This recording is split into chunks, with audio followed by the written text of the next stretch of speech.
lwcus iawn i gael yn magu ar aelwyd lle ges i'r gyfle i siarad Gymraeg a trwy hynny datblygu sgiliau dwyieithog. Swn i'n mynd yn ôl i pan o'n i'n y coleg, fes i'n lwcus iawn i gael neud lot o'n nghwrs yma yna, yn nghyrsiad ydy gwir trwy gyfnod Gymraeg. Ges i ar ôl wneud gradd gyntaf, ges i aros ymlaen a gwneud gradd uwch ac oedd gallu sgwennu trithodau hir a falle trwy gyfrwng y Gymraeg ac ymwneud efo pynciau academaidd yn y iaith gyntaf. Dwi'n meddwl yn lot haws nag o'n i'n dod trwy gyfrwng Saesneg.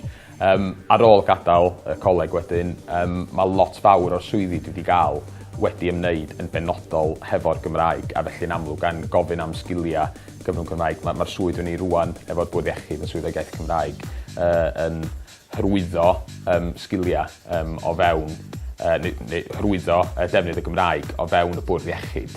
Yn amlwg, mae gallu siarad Cymraeg yn holl bwysig i hynny. A hefyd mewn bywyd personol o ran, o'n i'n nabod bod yn aelod o grŵp roc er enghraifft, a gallu, dwi'n meddwl, canu drwy gyfrwng Gymraeg, oedd o'n dod â cynulleidfa hollol wahanol i ni.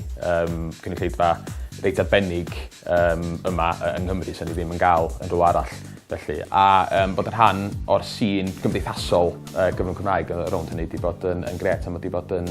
Mae'n wych bod rhywun yn gallu, os dio eisio, byw bob rhan o'i fywyd trwy gyfrwng Cymraeg.